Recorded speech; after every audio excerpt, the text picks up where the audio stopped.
namanya itu kisah ular dan tikus. Standar kompetensi yaitu mendengarkan dan merespon cerita yang dibacakan. Yang kedua yaitu mengidentifikasi tokoh watak dan pesan moral dalam cerita tersebut. Indikator pencapaiannya, anak-anak dapat mendengarkan kisah ular dan tikus dengan baik. Terus anak-anak dapat mengidentifikasi tokoh dan watak dalam cerita tersebut. Yang ketiga, anak-anak dapat menuliskan pesan moral dari cerita tersebut. Tujuan pembelajarannya, dari cerita ini anak dapat memahami kisah ular dan tikus serta mengidentifikasi tokoh utama dan watak dari cerita ular dan tikus. Langkah-langkah pembelajaran, yang pertama kegiatan pendahuluan. Yang pertama, guru menyapa anak dan mengajak mereka duduk melingkar. Yang kedua, guru memperkenalkan kisah ular dan tikus dan menunjukkan gambar yang akan diceritakan. Yang ketiga, guru menjelaskan tujuan pembelajaran dan apa yang akan dilakukan dalam cerita tersebut.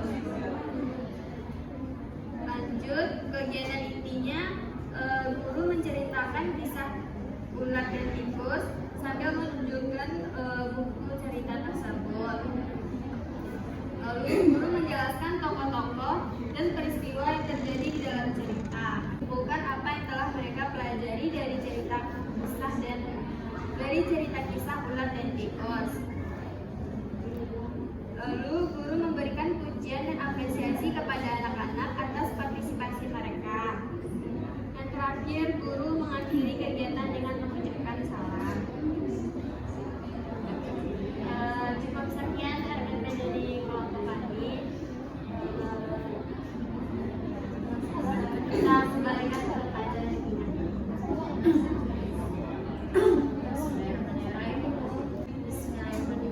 Assalamualaikum warahmatullahi wabarakatuh. Waalaikumsalam warahmatullahi wabarakatuh. Nah, baik, selamat pagi semuanya anak-anak ibu. Pagi, Bu. Apa kabar hari ini? Alhamdulillah, luar biasa. Tetap semangat, Allahu Akbar. Nah, alhamdulillah kita masih dipertemukan di pertemuan kali ini. Ada yang sakit nggak anak-anak ibu? Ibu. Nah, pada kali ini ibu akan menceritakan sebuah buku cerita. Di sini di tangan ibu udah ada buku cerita, nampak kan sama anak-anak ibu? Dari tadi ibu megang ini buku cerita, nampak nggak ini gambar apa? Sama tikus ibu. Pohon. Ada pohon, ada bunga. Nah, pinter banget. Nah, iya benar. Rumput. Oh, iya. Nah, jadi sebelum ibu menceritakan ceritanya, di sini ibu mau kasih peraturan dulu nih sebelum ibu menceritakan. Anak-anak ibu semuanya harus dengerin ibu dulu. Bagi yang ngobrol nanti ada hukuman, setuju nggak? Setuju. Makanya jangan kok ngobrol, pintar. Nah, sebelum itu di sini ibu mau tanya nih, siapa yang bisa baca ini? Angkat tangan, angkat tangan. Nggak bisa baca kamu ya? Saya Bu. Iya, apa? Kisah ular dan tikus. Nah, pintar, Masya Allah. Nah, di depan ini tadi ibu tanya ada gambar apa aja? Ada, sebut itu? Ada tikus. Ada kipas merah. Nah, kita mulai ceritanya anak-anak. Iya Ibu. Nah, judul cerita ibu kali ini adalah Kisah Ular dan Tikus.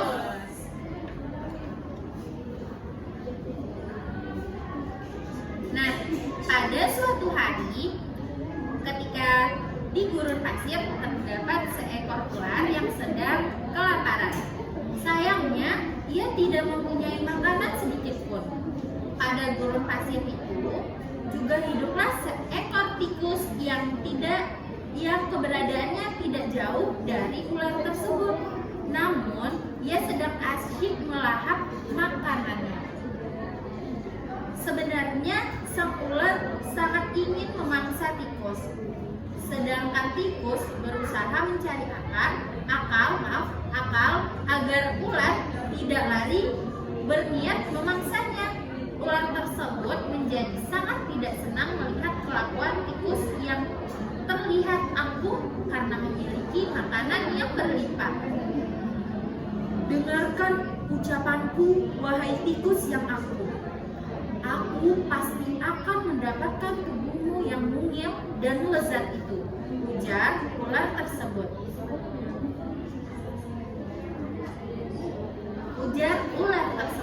Sambil mendekati tikus yang sedang makan. Hai ular, berusahalah dan kejarlah. Jangan hanya berani mengancam. Kalau kau hanya bisa mengancam, seekor semut pun bisa, kata tikus dengan sangat angkuh.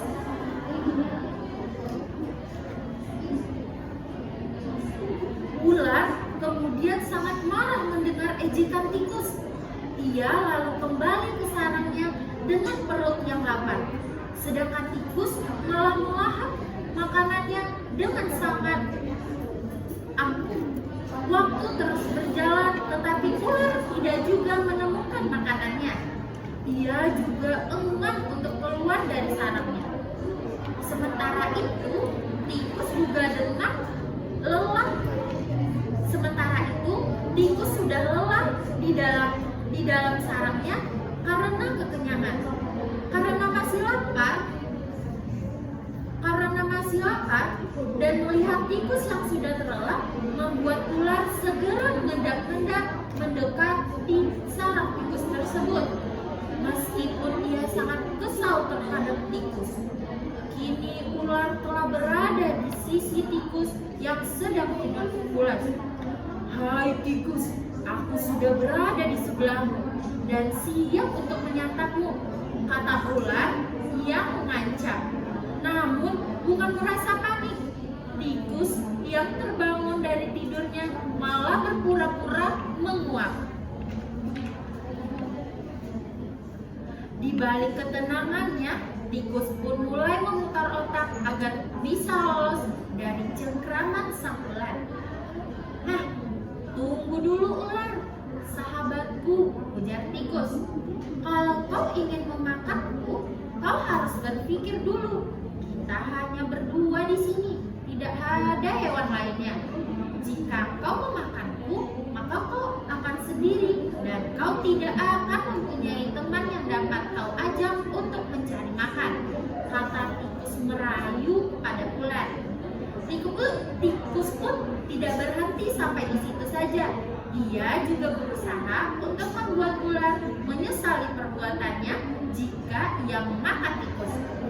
Kalau begitu, kau tidak akan makan dan akhirnya kau akan mati, ujar tikus menakut-nakuti ular. Sejenak sang ular terdiam karena ia mencoba merenungi nasihat tikus. Jadi, jika kita tidak bisa hidup sendiri, maka kata ular, tentu bukankah kita bisa berteman? Jika kita dapat mencari makanan bersama, bukankah itu lebih menyenangkan daripada nantinya setelah kau memakanku, kau hanya akan hidup sendiri? Jawab tikus. Ular kemudian mengangguk tanda mengerti ucapan tikus. Baiklah kalau begitu, maafkan aku, kata ular. Tikus pun memaafkan ular karena mereka pun tersenyum bahagia. Tak berapa lama, kemudian mereka beranjak mencari makanan bersama-sama. Nah, dari cerita tersebut, apakah dapat dipahami bahwasannya anak-anak ibu itu tidak boleh sombong. Terus apalagi nih yang anak-anak ibu cerita tersebut. Tidak boleh rakus, apalagi tidak boleh angkuh. Tidak harus berbagi. Nah, dari cerita tersebut tadi Ibu ceritakan di mana sih ular sama tikus tadi? Di gurun pasir. Nah, di gurun pasir. Di gurun pasir itu biasanya ada apa aja sih tumbuhannya? Rakus. Terus apa lagi? Itu bukan tumbuhan. Hah? Di mana? Ada kurma katanya. Iya betul, nggak salah, ada kurma. Tumbuhan bukan hewan. Iya benar, nggak apa-apa. Iya. Nah, di gurun pasir itu biasanya gimana? Panas kah? Dingin apa panas? Panas karena tumbuhannya kebanyakan di gurun pasir itu cuma kaktus. Iya, ada pasir juga. Susah kan cari air di sana? Susah. Nah, terkait cerita tersebut, terkait cerita yang tadi, Ibu mau tanya nih sama anak-anak Ibu, siapa aja sih tokoh di dalam cerita tersebut? Ular. Tikus. Di dalam cerita tersebut, sifat tikus itu seperti apa sih? Rakus, sombong, dan tidak mau berbagi. Kalau sifat ular gimana? Dia baik-baik saja, tidak memakan tikus. Tapi Tapi dia jahat. ada niat jahat. Nah, di sini nih, siapa yang berani ke depan untuk cerita kembali tentang yang Ibu ceritain tadi? Ayo, siapa yang berani? Katakan. Ayo, siapa yo? Ayo, siapa yang berani? Sania. Wah, iya Alif. Wah, Masya Allah. Iya. Keren banget. Pokoknya.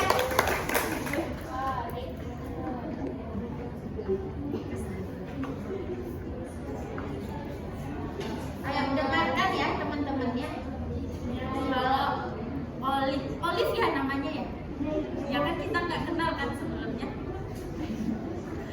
Ceritanya, ular di gunung pasir, Ibu. Terus ularnya kelaparan karena kehabisan makanan. Saat di gunung pasir, ular melihat tikus yang lagi makan. Awalnya ular mau memakan tikus, tetapi dia mengurungkan niatnya untuk meminta makanan kepada tikus. Tetapi dengan sombongnya dan rakusnya, tikus tidak mau berbagi makanan kepada ular. Dan dengan liciknya tikus lari ke sarangnya dan menghabiskan seluruh makanannya hingga tertidur. Dan diam-diam ular pergi ke sarang tikus dan hendak memakan tikus. Tetapi tikus berbicara kepada ular, kalau misalkan ular memakan tikus, ular tidak akan mempunyai teman untuk mencari makan. Dan pada akhirnya ular dan tikus pun pergi mencari makan bersama-sama. Itu Ibu. Oke. Ya. Keren temannya nih. Nah, tadi kan udah diceritain kembali sama temannya. Di sini Ibu mau nanya, tahu nggak sih bahwasannya kalau kita itu nggak boleh sombong. Kenapa kita nggak boleh sombong? Emang kalau sombong itu ada manfaatnya nggak sih? Enggak, tidak ada. Banyak ruginya.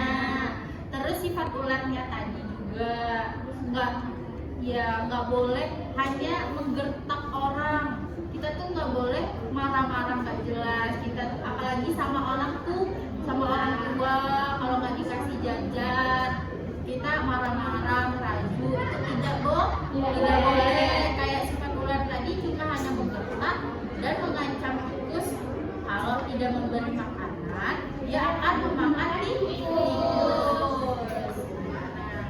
Jadi mungkin pelajaran kita pada hari ini sampai di sini. Sebelum kita tutup pembelajaran, kita baca doa. Alhamdulillah aja ya. Kita menutup dengan membacakan hamdalah. Alhamdulillah.